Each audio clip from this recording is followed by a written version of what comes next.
You've been awfully quiet, sweetheart. Everything okay?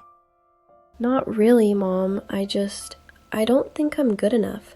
I tried out for the school play and I messed up. Everyone else is so much better. Maybe I should just stop trying. Oh, honey. I know it feels that way right now, but that's not true at all. You know, this reminds me of a story. Would you like to hear it? I guess so. But if it's another never give up story, I've heard enough of those. This one's different, It's the story of the girl named Meera. and I think you'll see yourself in her. In a little village called Willowbrook, surrounded by misty hills and winding rivers, lived a quiet girl named Meera.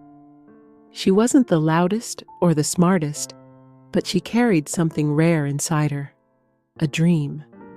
She wasn't like the others. While the village girls learned embroidery and chores, Meera dreamed of stars, clouds, and music.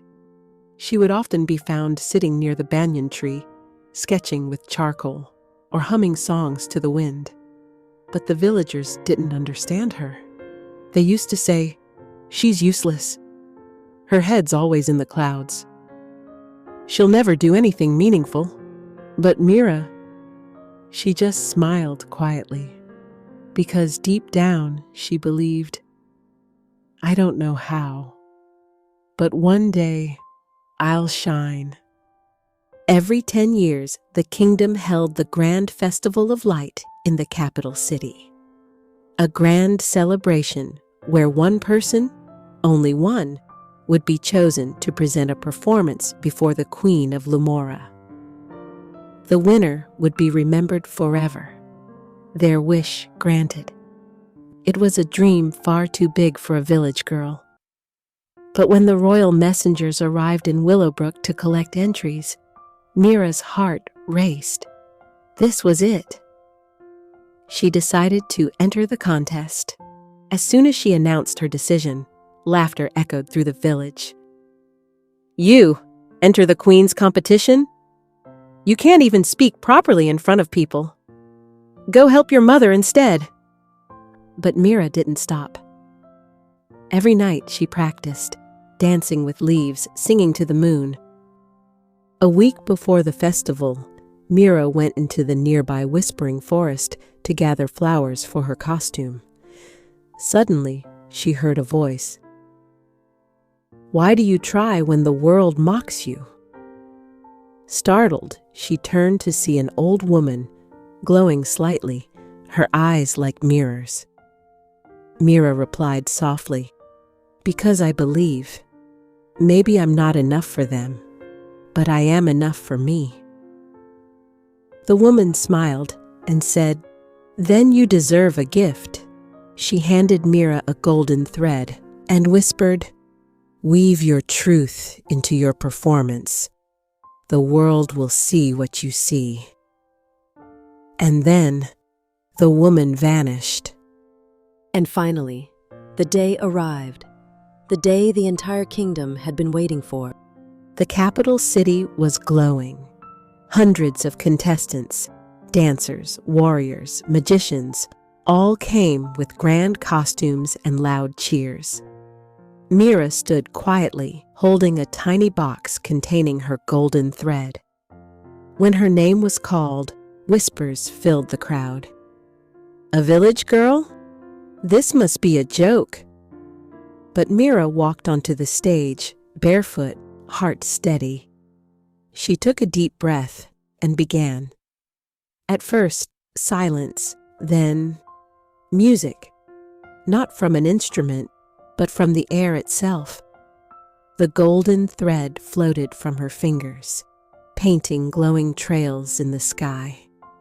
She danced, her story told through every step.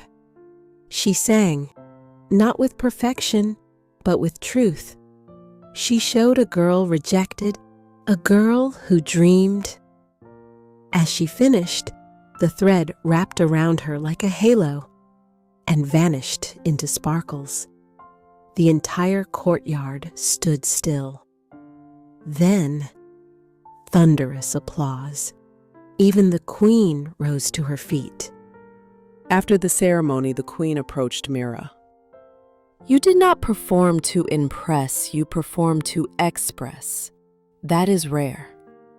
She placed the silver feather in Meera's hand and said, "What do you wish for, child?"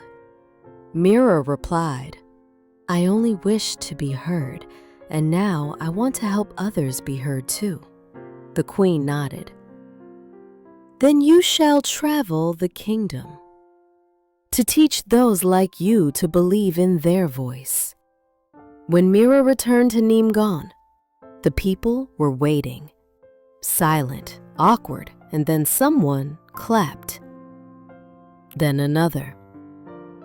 And another.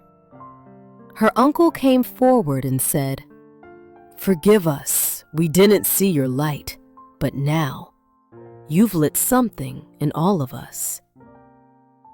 From that day forward, Meera opened a small school of dreams, not just of books, but of belief. No one laughed anymore. They listened. Meera's story is not just magical. It's a reminder that belief in oneself can turn whispers of doubt into songs of light. Never stop believing. Even if the world doesn't see your light, shine anyway. One day they will.